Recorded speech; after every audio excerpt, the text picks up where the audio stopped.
ফাতেমার প্রতি এত পরিমাণে প্রেমে জড়ায় গেল, তুমি আমারে পছন্দ করা লাগবে না, ভালোবাসাও লাগবে না, বন্ধুত্ব তুমি করা লাগবে না, আমি যে করছি তুমি এই ব্যাপারে আমারে জানায় দাও।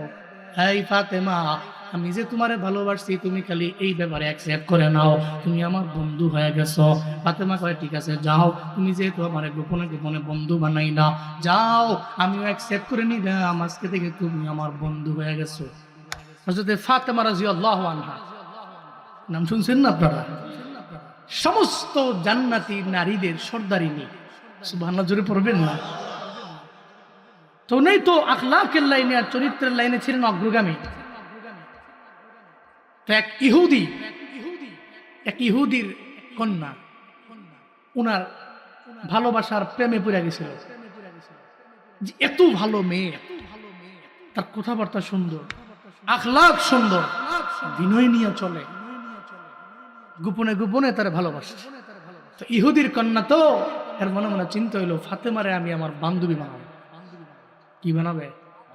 বান্ধবী বানাবো। কিন্তু ফাতেমা তো মুসলিমা, কিন্তু আমি তো ইহুদি ঘরের একটা কন্যা, তারে আমি আমার বান্ধবী বানাবো কেমনে? একদিন গেছে হযরত ফাতেমার কাছে গিয়া কয়, ফাতেমা আমি তোমাকে গোপনে গোপনে মহাব্বত করে ভালোবেসে ফেলছি মারাত্মক, আমি চাই তুমি আমার সঙ্গে বন্ধুত্ব করো। তুমি তো ইহুদি, আমি তো মুসলিমা, কেমনে বন্ধুত্ব হবে? আমাদের বন্ধুত্বটা হবে তুমি খালি এতটুকু বলো যে তুমি, আমি তোমারে যে মহব্বত করি তুমি তো অ্যাকসেপ্ট করছো, এতটুকু বললেই হবে, আর কোনো কিছু করা লাগবে না। মানে ভালোবাসার মহব্বতের মাত্রাটা অনেক বেশি। অনেক লোকজন পড়েন আছে দেখবেন 2-3 বছর লাগে একটা মেয়ের পিছে খালি ঘুরছে, লাভ লেটার লইয়া বহুত লাভ লেটার মেয়ে সিরিয়াল হয়েছে, এরকম আছে না? বহুত 1.5-2 বছর 3 বছর খালি পিছন ছাড়ে না। এর কথা হলো ভাই এটা লাগবই আমার। যেমনিও এই মাইয়ার জন্য খানা ছাড়ছে, বাড়ি ছাড়ছে, ধমক খাইছে, পড়াশোনা ছাড়ছে, আইফোন কিনছে, বাইক কিনছে, চুলের 40 টাকা কাটিং দিছে, এরপরও লাভ লেটার খালি সিরিয়াল। এরকম আছে না? আছে না এরকম?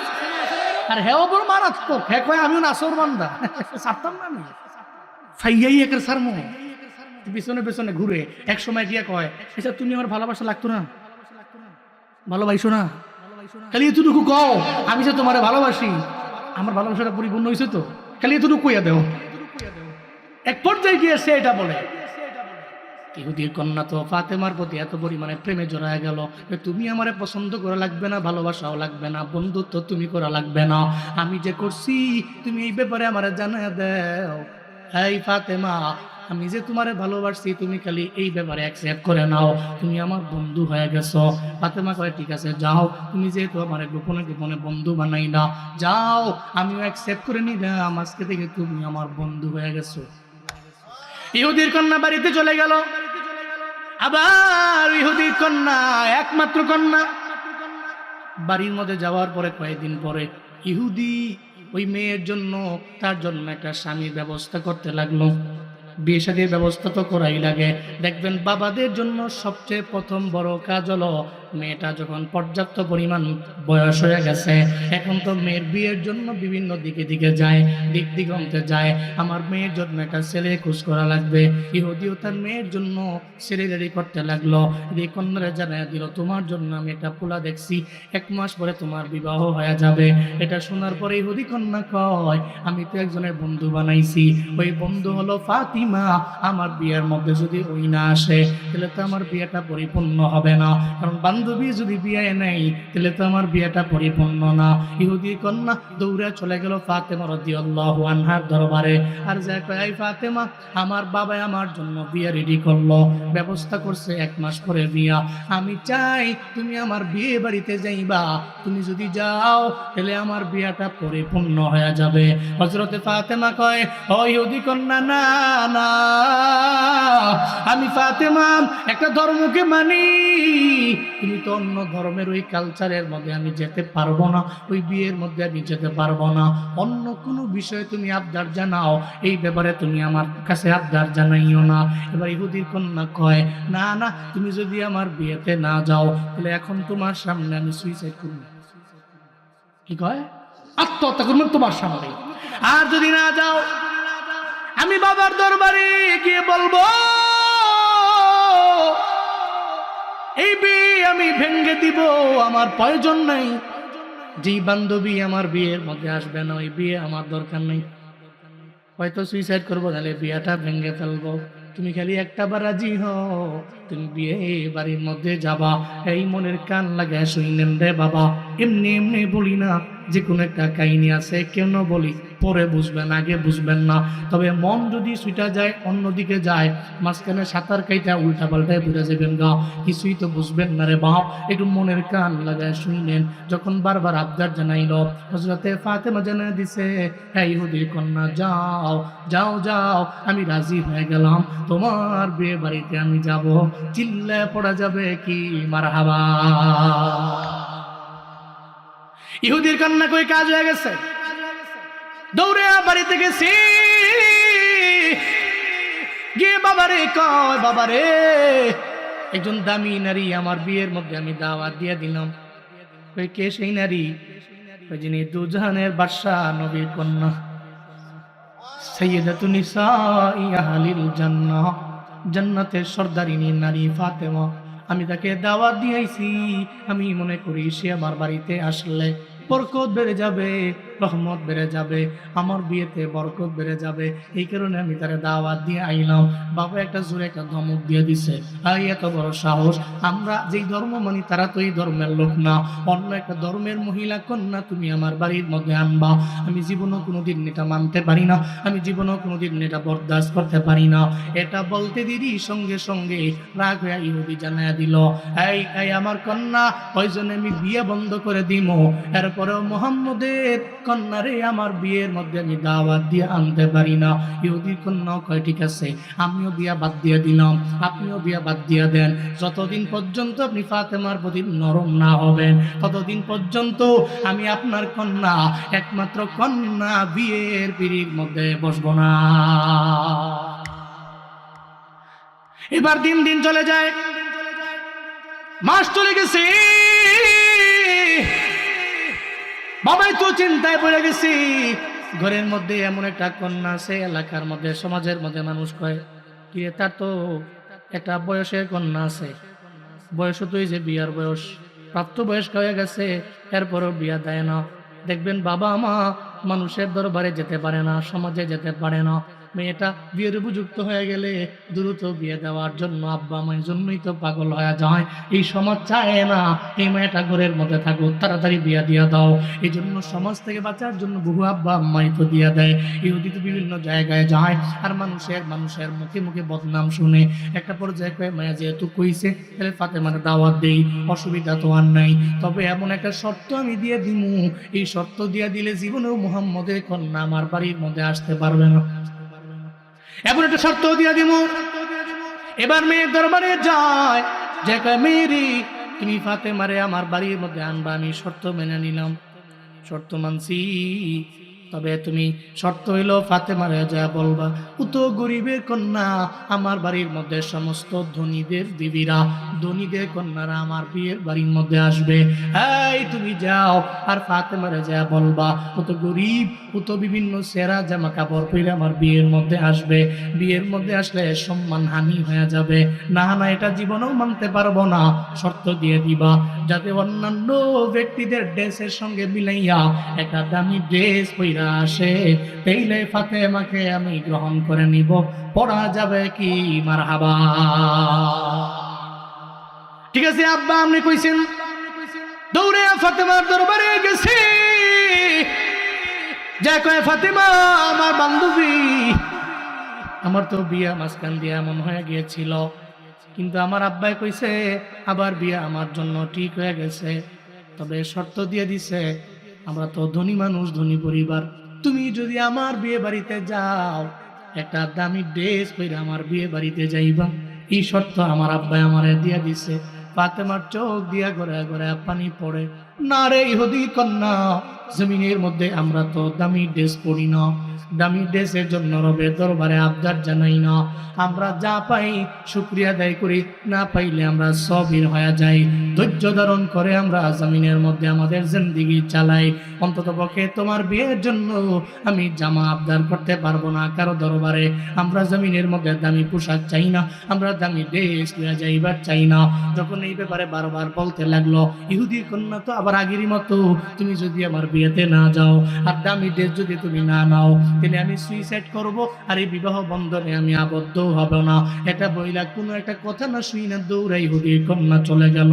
বিয়ের আগের দিনে আসলো, এবার রাতের বেলা হযরতে ফাতেমা মনে মনে চিন্তা ভাবনা করে, কালকে তো বিয়ের দিন, ওই বিয়ের দিনে তো আবার নরমাল কোনো ড্রেস নেওয়া যাবে না, আমার একটা দামি ড্রেসই তো নিয়ে যাওয়া লাগবে। আল্লাহর দরবারে বলতে লাগলো। রাত যখন গভীর হয়ে যায়, হযরতে ফাতেমা দুয়া দূরে আল্লাহর দরবারে বলল, মাওলা রে, তুমি তো জানো আমি দুজানের বাদশা নবী কন্যা, আমি ফাতেমা তোমার দরবারে জীবনে কোনোদিন আমি দুনিয়া চাই নাই। আমি এক বেলা পাই তো আলহামদুলিল্লাহ বলি, আর এক বেলা পাই না তো নিজের সবেরা বানাই। কিন্তু মাওলা রে, আজকে তোমার দরবারে আবদার জানাইলাম, আমি জানি তুমি তো ফিরে দিবা না, আমি জানি তুমি তোমার বান্দিরে ফিরে দিবা না। আল্লাহ গো, আমার জন্য একটা জামা ব্যবস্থা করে দিও। আল্লাহর দরবারে আবদার জানাইতে লাগলো। একটা পর্যায়ে বারবার বলতে লাগলো, আল্লাহকে অসুবিধা নাই ফাতেমা, তোমার জন্য ডানে বামে সামনে পেছনে কেউ নেই, একজন তো আছে, চিল্লা বলেন তার নাম কি আছে? আল্লাহ তো আছে, জমিনের কেউ নেই, আল্লাহ। তো উনি আল্লাহর দরবারে আবদার জানাইতে লাগলেন, মাওলা তুমি জানো আমার জামা তো ওই পরিমাণ জামা নাই যেটা ইহুদির কন্যা চায়, কিন্তু আমি চাই যে আমি যাব, কিন্তু আমার ওখানে গিয়ে আমার সম্মানটাকে বজায় রাখতে হবে। এই সম্মান বজায় রাখতে হলেও অন্ততপক্ষে তুমি আমার জন্য একটা জামার ব্যবস্থা করে দাও। কার কাছে কইছে? হযরত ফাতেমা রাদিয়াল্লাহু আনহা আল্লাহর দরবারে বললেন, আবদার করলেন। আল্লাহ কয়, যা, আমি তোমার আবদার পূরণ করে নিলাম। তুমি দোয়া করে ঘুমায় গেছে, শুয়ে পড়ছে। আল্লাহ কয়, জিবরাইল, ফাতেমা তো আমার কাছে জীবনে কোনোদিন কোনো আবদার করে নাই, একটা আবদার করছে, এই আবদারটা যদি আমি পূরণ না করি কেমন হয়? এই জিবরাইল, জান্নাত থেকে জান্নাতি ড্রেসটা লয়া, জান্নাতি শপিং দিয়া ফাতেমার ঘরের মধ্যে নিয়ে ঝুলাইয়া দিয়া চলে যায়। সুবহানাল্লাহ, আরো জোরে পড়বেন না? আরো জোরে আল্লাহু আকবার। তো উনি রাতের বেলা আল্লাহর কাছে দোয়া করে ঘুমায় গেছে। ফজরের সময় ঘুম থেকে জাগছে তো তাকায় দেখে ঘরের কোণার মধ্যে কাপড় দেখা যায় শপিং এর ভিতরে, আবার পুরা ঘর ঘ্রাণে সুঘ্রাণময় হয়ে গেছে।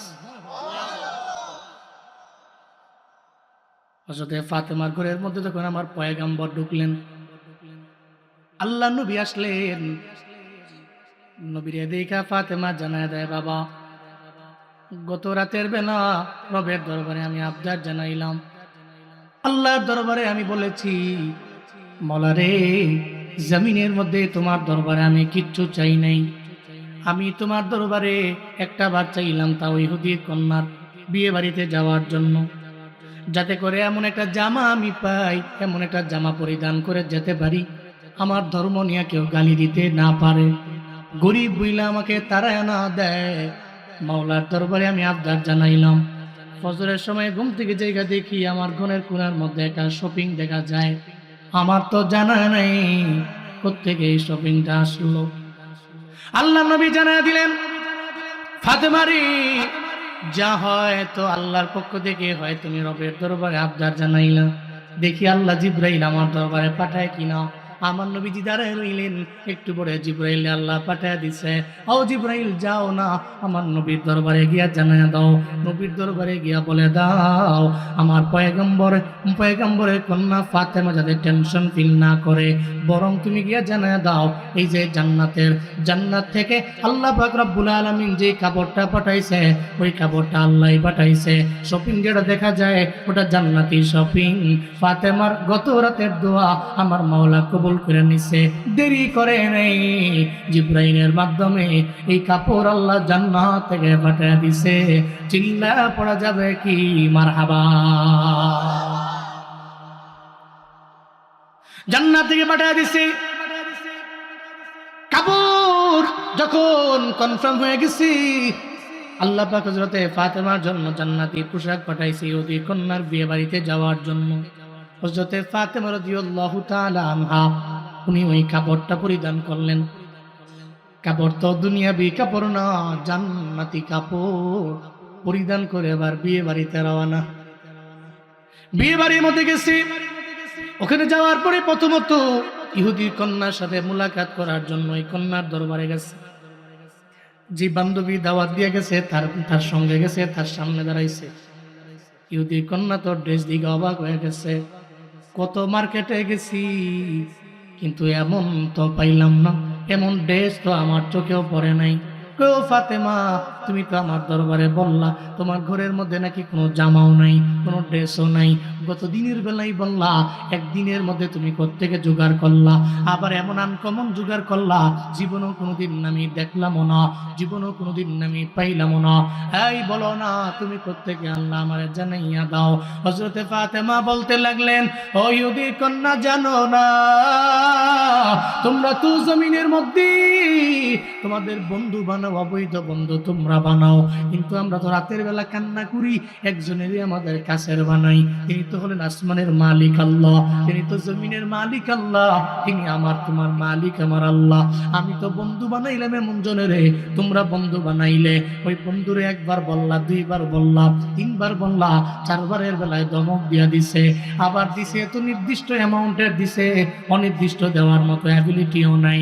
কিন্তু তোমার ধারণাও নাই আমাদের একজন বন্ধু আছে, ওই বন্ধুরে আমরা বলতে দেরি হয়, উনি আমাদের দোয়া পূরণ কইরা আমাদের এক উপহার পাঠায়া দিতে দেরি করে না। আমি আল্লাহর দরবারে বলেছি, আল্লাহর দরবারে বলেছি, আল্লাহ পাক আমারে ফিরিয়ে দেন নাই। আমি আল্লাহর দরবারে বলার পরে আল্লাহ আমার জন্য জামা পাঠায়া দিছে। এটা বলার পরে এবার ইহুদি কন্যা তো চিন্তায় পড়ে গেছে। এখন তো আমি যিনি কনে, ওই বাড়ির মধ্যে কনের এবং বরের দামই তো বেশি, তাদের সুনামও তো বেশি করা হবে। উনি গিয়ে যদি আপনি ভাবলেন হবে না, ওদিন তো আপনি বর না, আবার আপনি কনেও না, তাহলে বর কনের দাম ওই বাড়ির মধ্যে, ওই জায়গার মধ্যে, স্টেজের মধ্যে অনেক পরিমাণে বেশি। মাঝে মাঝে কিছু বন্ধু বান্ধবের বিয়ের মধ্যে আমরা দাওয়াত দিয়ে নিয়ে যায়। স্টেজের মধ্যে গিয়ে বন্ধুর সঙ্গে বসার পরে অনেকে এক কিছু আমরা লোক ছবি তুলি, ছবি আজকে আমার লোকে না বরের লোকে, বেটা আমার লোকে পরে মাফি টাফিলে গিয়ে কোনো এক জায়গায় দেওয়া হইলে পরে ছবি তুলো, সেলফি তুলো, যাই করবো। কিন্তু আজকে তো দাম বেশি কার, বরের লোকে তোল, মানুষ করবো কি এরম করে, তো ওই জায়গায় তো দাম বেশি তো বরে আর কনের। এবার ইহুদির কন্যা তো কয় বাপরে বাপ, আমার উপর দিয়ে ফাতেমা গেছে কেন, এমন এক জামা আনছে, এই জামা তো আনকমন জামা, এই জামা তো সাত্তার খানে দেখলাম না। কথা বুঝছেন না নাকি? মাথা মতো নষ্ট। দৌড়ে চলে গেল বাবার দরবারে, যাকে বাবা রে ফাতেমারে দাওয়াত দিয়ে আইছি, কোত্থেকে যেন একটা জামা আনছি, জমিনে কোনো মার্কেটের মধ্যে গিয়া ওই জামা পাই নাই, এমন কোত্থেকে যেন জামা আনলো। জামাটা দেখার পরে মনে হলো আনকমন। সঙ্গে সঙ্গে বলতে লাগলো, যদি এমন জামা তুমি কিনা না দাও, আজকে বিয়ের পিড়ির মধ্যে আমি বসবো না। চিল্লা পড়া যাবে কি সুবহানাল্লাহ। তুমি যদি আমারে কিনা না দাও, বিয়ে পিড়িতে বসবো না। এটা বলার পরে তো বাবারই তো কপালে হাত। একটু পরে বিয়ে আমাইয়া কয় কি এই জামা আমি কোত্থেকে আনবো, আবার আনকমন জামা। এদিক দিয়েও যাতে ফাতেমা বিয়ের বাড়িতে যাওয়ার পরে ওই যে এমন এক জান্নাতি ড্রেস, ওই ড্রেসের গ্রানে তো পুরো বিয়ে বাড়িতেই সুগ্রাণ যুক্ত হয়ে গেছে। এবার মহিলারা আসে না নাই, বিয়ে বাড়িতে মহিলারা গেলে খায়টাই বেশি না, যে দেখে কোনজনের ড্রেসটা কত দাম। কথা বলেন ঠিক কিনা? এটা ঠিক, বেশি ঠিক। আপনার বাড়িতে হওয়ার পরে আপনার কইব আমার একটা শাড়ি কিনে দিয়েছিল, শাড়িটা দেখো কিনে ভিডিও কর না, এটা অথচ কি দামি, দেখছে চকচক করছে, আমাদের জ্বালাই লাইছে রাত্রে। তো আমরা যদি কোন যে বিয়া বাই দিয়েছো খাইতা না দেখতা কি খাওনটা এবারে ড্রেসটার দিকে তো খাওয়ান ভিতরে গেছে কামার মনে হচ্ছে একটা হগিন নিবেডি ঠিক কিনা বলেন। তখন গিয়া দেখে কে কোনটা পড়ছে, কে কোন ব্র্যান্ডেরটা কিনছে, কে আরম থেকে আনছে, এটি সব দেখে কত দাম, এগুলো আমি কোন না কত দাম, এটা এমনি এমনি বিভিন্ন কথা জিগায় আরো দুনিয়ার কথাবার্তা। এর মানে হের চিন্তা হইল হেরটা দামি হইতেইব, এর চিন্তা কিন্তু এটা সবার জিগায় আমনেটা কত, আমনেটা কত, আমনেটা কত। যদি দেখে যে সবার বিয়ের থেকে বেশি বেশি দামি, এত মাথা মতো নষ্ট, বিয়ের খাওয়ানটাও বিয়ে বাড়ির খাওয়ানটাই যায় জলে গেল। তো বিয়ে বাড়ির সমস্ত মহিলারা হযরত ফাতেমার গায়ে যায় দেখে কিরে মুহাম্মদ সাল্লাল্লাহু আলাইহি ওয়াসাল্লামের কন্যার গায়ে, সে তো গরিব, কিন্তু এর গায়ের মধ্যে এত দামি জামা করতে গেল। সবাই তো অবাক হয়ে গেছে, দৌড়ে ফাতেমার দরবারে গেছেন। ফাতেমার দরবারে যায় কয় ফাতেমা কোত্থেকে তুমি এই জামা আনলা? দুনিয়ার কোনো মার্কেটে পাইলাম না, কোত্থেকে তুমি আনলা? ফাতেমা কয়, ফাতেমা একটু একটু ড্রেস দিয়ে একটু বলে ফেললো, হ্যাঁ এই বিয়ে বাড়ির মহিলারা এমন একটা মার্কেট থেকে কিনছি রে, ওই মার্কেটের ধারে কাছেও তোমরা যেতে পারবা না। এবার তো মহিলাগো মাথা আরো বেশি গরম, কয় কি রে ফাতেমার মতো মহিলা আমগুরে কয় আমরা বলি মার্কেটের ধারে কাছে হইতে পারবো না? আমার স্বামী মাসে কামায় 3 লাখ টাকা, বিদেশ থেকে ফাটায় আমার নামে অ্যাকাউন্টও আছে, কয় কি গরিব মহিলা, সাহস কত বাবা। আই ফাতেমা তুমি বলো ওই মার্কেটের নাম কি? এই মার্কেটের মধ্যে যাইবার চাই। হযরত ফাতেমা বলতে লাগলেন, তোমাদের ধারণাও নাই, ওই মার্কেটের নাম জীবনে কোনোদিন হয়তো শুনো নাই। ওই মার্কেটের নাম হলো জান্নাত। ওই মার্কেটের নাম হলো জান্নাত। শুধু তাই না, শুনো মহিলারা, ওই মার্কেটের নাম হলো মাওলার জান্নাত।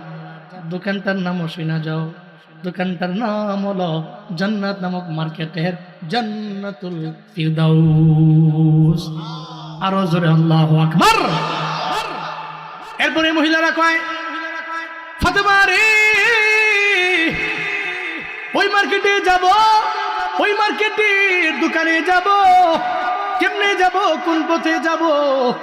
ওই পথে যদি যাইবার চাও, ওই পথে যাওয়ার জন্য সিরাতুল মুস্তাকিম একটা পথ আছে, ওই পথে তোমার যাওয়া লাগবে। ওই পথে ডেস্টিনেশন হলো জান্নাত নামক মার্কেট। আর এই মার্কেটের মধ্যে যদি ঢুকতে পারো, ওই জায়গার মধ্যে আছে জান্নাতুল ফিরদাউস নামক দোকান। সিরাতুল মুস্তাকিমের পথে যাওয়া লাগবে। এই পথটা কেমনে খুঁজে পাবো? এই পথ যদি খুঁজবার চাও, এই পথে যাওয়ার জন্য তোমার একটা কার্ড লাগবে। ওই কি কার্ড লাগবে? এনআইডি কার্ড অথবা এটিএম কার্ড লাগবে। ওই এটিএম কার্ডটা কোন জায়গায় পাওয়া যাবে? এটিএম কার্ডটা একজনে বিলীন করে, উনি আমার বাবা হযরতে মুহাম্মদুর রাসূলুল্লাহ সাল্লাল্লাহু আলাইহি ওয়াসাল্লাম। পড়া যাবে কি মারহাবা? মহিলারা অবাক হয়ে গেছে, চিন্তায় পড়ে গেছে। জান্নাতি নামক মার্কেট, এরপরে জান্নাতুল ফিরদাউস দোকানের মধ্যে গিয়ে ওখানে আমি ক্রয় করব। সিরাতুল মুস্তাকিমের পথেও যাব। পথে যাওয়ার জন্য আমার একটা কার্ড আমার হাতের মধ্যে লাগবে। বলতে লাগলেন, এরপরে হযরত ফাতেমা জানায় দিলেন, ওখানে যাও, ওখানে যদি যাও তাহলে তুমি ওখানে কার্ড পেয়ে যাবা। তুমি যদি কালেমা পড়ো তোর ওই কার্ডের পিন নাম্বার শেখ কালিমা, কার্ড যদি হাতে নাও তাহলে তুমি ইসলামের মধ্যে প্রবেশ করলা। এরপরে তুমি সিরাতুল মুস্তাকিমের পথে যাবা, এর ডেস্টিনেশনে তুমি জান্নাত নামক মার্কেট পাবা। আর এই মার্কেটের মধ্যে জান্নাতুল ফিরদাউসও আছে। ওই জান্নাতুল ফিরদাউস নামক দোকান থেকে তুমি আমার মতো ড্রেসও তুমি কিনতে পারবা। এবারে কথা শোনার পরে মহিলারা পাগলের মতো হয়ে গেছে। এখন তুই রাস্তায় যাওয়া লাগবে, শুধু তাই না, ওই রাস্তার মধ্যে যে ওই জান্নাত নামক মার্কেটেও যাওয়া লাগবে। জান্নাত নামক মার্কেটে যে জান্নাতুল ফিরদাউস নামক দোকান, ওই দোকান থেকে কাপড় আনা লাগবে। এরা সব দৌড়াইয়া বিয়ে বাড়িতে প্রত্যেকের স্বামীর দরবারে চলে গেল। যে ওই স্বামীরা আজকে আমরা সবাই নিয়ত করে নিলাম, ফাতেমা এমন একটা ড্রেস পরাইছে, যদি ওই ড্রেস আমাদের কিনা না দেন তাহলে আমরা আজকে একজনও বিয়ের বাড়িতে এক টুকরাও কিছু খাবো না। চিল্লা পড়া যাবে কি মারহাবা। ইহুদি কন্যা কইছে, আবারে বিয়েতে বসবো না। সব মহিলারা বাহানা ধরছে, যদি জামা কিনা না দেন তাহলে এই বিয়ের বাড়ির মধ্যে কিছুই খাবো না। এখন তো সব ঝামেলায় পড়ে গেছে, হযরতে ফাতেমার দরবারে চলে গেছে। এই বুড়ি চঙ্গের মুসলমানেরা, এই খেলা তো জমিনের অন্য কারো না, চিল্লা বলেন এই খেলা কাদের কুদরতুদারি বরকামাল আন্তা রব্বি আন্তা হাসবিদুল জালাল, তুহি কাদের জলিলুল্লাহ জাহাদার বহরহালে তুহি মেরা নগাহদার। সব মহিলা স্বামীরা দৌড়াইয়া হযরতে ফাতেমা রাদিয়াল্লাহু তাআলা আনহার দরবারে চলে গেলেন। আর যা বলতে লাগলেন, ফাতেমা এখন বলো, এখন ওই কার্ড আমাদের লাগবে, কারণ একটা মহিলা ওই বিয়ের বাড়ির মধ্যে কিছু খাবেও না। ওদিকে ইহুদি কন্যা বিয়ের পিড়ির মধ্যে বসবো না, তুমি আগে এই জামাটার ব্যবস্থা করে দাও, এরপরে বিয়ের পিড়ির মধ্যে আর সবাই বসে যাবে। এখানে ঢোকার জন্য আমি তো সবাই বলে দিচ্ছি সিরাতুল মুস্তাকিম লাগবে, আর ওই পথে যাওয়ার জন্য একটা কার্ড লাগবে, কার্ডের পিন নাম্বারও লাগবে। ওই কার্ডের নাম হলো ইসলাম, আর পিন নাম্বারের নাম হলো কালেমা। যদি তোমরা যাও আমার মায়ান নবীর দরবারে, আমার আব্বার দরবারে গেলে আব্বাই দিয়ে দিবে। কিতাবের মধ্যে আসছে ওই বিয়ে বাড়ির মধ্যে 350 জন, মতান্তরে 372 জন মহিলা, এরা সব দৌড়ে চলে গেছে মদিনার নবীর দরবারে যাইয়া নবীরে কইছে, আমরা সবাই কালিমা পড়বার চাই, ইসলাম নামক এটিএম কার্ড চাই, আমরা সিরাতুল মুস্তাকিমের পথে যাইবার চাই, জান্নাতের নামক মার্কেটে যাইয়া জান্নাতুল ফিরদাউস থেকে কেনাকাটা করবার চাই, আমাদের পড়ে দেন লা ইলাহা ইল্লাল্লাহ মুহাম্মাদুর রাসূলুল্লাহ সাল্লাল্লাহু আলাইহি ওয়াসাল্লাম। চিল্লা একবার করে পড়েন সুবহানাল্লাহ। কালিমা পড়া 350 জন মুসলমান হয়ে গেছে। উদ্দেশ্য তো সিরাতুল মুস্তাকিমের পথে যাব, ওখানে গিয়ে ডেস্টিনেশনে জান্নাতে ঢুকবো, জান্নাতুল ফিরদাউস থেকে জামা আনবো, তো এই জামা দিয়া বিয়ের পিড়ির মধ্যে বসবো। আল্লাহু আকবার। এই জন্য বাপ, আপনি জান্নাতে যাবেন, আপনার নবীর উম্মতের অর্ধেক জান্নাতে যাবে, আপনি এই আশা নিয়ে ঘুম নষ্ট করে লাভ নেই। সিরাতুল মুস্তাকিমের পথে যাওয়া লাগবে। এই পথে মতে ফারিকুম ফিল জান্নাত, যে পথ, এই পথ ধরা লাগবে। এই পথ ধরলে এই পথের গন্তব্য মাওলার জান্নাত। আল্লাহ আমাদের সবাইকে এই পথে চলার তৌফিক দান করেন, এই মতে চলার তৌফিক দান করেন, সিরাতুল মুস্তাকিমের পথে অটুট রাখেন। চিল্লায় পড়েন আমিন। রাগ করতেছেন নাকি আপনারা? কষ্ট পাচ্ছেন নাকি আপনারা? কোন দিহি সুবহানাল্লাহ, আরো জোরে আলহামদুলিল্লাহ, চিল্লায় আল্লাহু আকবার। 2-3 দিন ধরে ঠান্ডা প্রচুর আমার। লাইলাতুল বারাতের আগের রাতে লাগছে। লাইলাতুল বারাতের আগের রাতে ছিল প্রোগ্রাম সুনামগঞ্জে, 3টা ওয়াজ করছি, শেষ করছি রাত 2:30টায়। আইতে যেদিন বরাত, এই দিন পড়ছি জোরের সময়, 2-3 ঘন্টা ঘুমাইছি। আর পরে বরাতের বয়ান, বরাতের জন্য সারা রাত জেগে আমল করা। এরপরে গতকাল ছিল প্রোগ্রাম শরীয়তপুরে, আজকে এখানে, কালকে হবিগঞ্জে। এই দৌড়াদৌড়ি করতে করতে ঠান্ডা তো আর কমে না, খালি বার হয়ে। এরপরেও যে বলতে পারছি আল্লাহর করুণা, আল্লাহর দয়া, আল্লাহর মেহেরবানি, কোন আলহামদুলিল্লাহ। আপনারা ডাক করতেছেন নাকি? কষ্ট হচ্ছে আপনাদের? আচ্ছা, আমরা জন্য দামি কয় কারণে মনে আসেনি? আসল ভুলা যাবে না, ঘুরাই দিবে না। কয় কারণে দামি? নাম্বার 1, আপনি একজন কইছেন, এরা সবাই কি শুনছে? কোন কারণে দামি? নবীজির কারণে। সুবহানাল্লাহ জোরে পড়বেন না? কারণ সব নবীদের লিডার আমাদের নবী। এই কারণে সাইয়্যিদুল আম্বিয়ার কারণে উম্মতে মুহাম্মাদি দামাত নাম্বার 1। নাম্বার 2, সাইয়্যিদুল কুতুব, আমাদের সাইয়্যিদুল কুতুব কাদের? আমাদের সমস্ত কিতাবের লিডার, সমস্ত কিতাবের চাইতে দামি। কিতাবের নাম কি? সবাই বলেন, নাম কি? সব সমস্যার সমাধান বলেন না, দিতে পারে। তাহলে সমস্ত কিতাবের চাইতে দামি কিতাবের নাম কি? আল কোরআন। তাহলে এই কোরআনের কারণে দামি কারা? বলো না কারা? 5টা কারণের মধ্যে 2 নম্বর হচ্ছে কোরআন। এর কারণে আমরা দামি। কেমন দামি, কেমন দামি? অন্যান্য নবীর যত উম্মত আছে এদের নির্দিষ্ট কিতাব আছে, কিন্তু কিতাবের চাইতে এমন এক কিতাব আছে, সমস্ত কিতাবের লিডার এই কিতাব। তাহলে অন্যান্য নবীর উম্মতের চাইতে এই উম্মতের দাম এই কিতাবের কারণে বাড়লো না কমলো? আর কি করি আমরা? কিতাবকে শুধুমাত্র রমজানে ধরি। একটা বছর চলা যায় তো কোরআন ধরে না। কিন্তু দেখবেন নিয়মিত ফেসবুকে ঢুকতে ওই বান্দার তো চিন্তা নাই।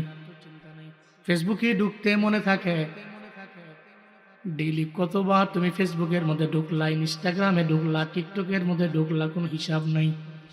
কপাল পোড়া মুসলমান, মাসের পর মাস চলা যায়, একটা বারের জন্য কোরআন খুইলাও ধরে না, দেখেও না আছে না না।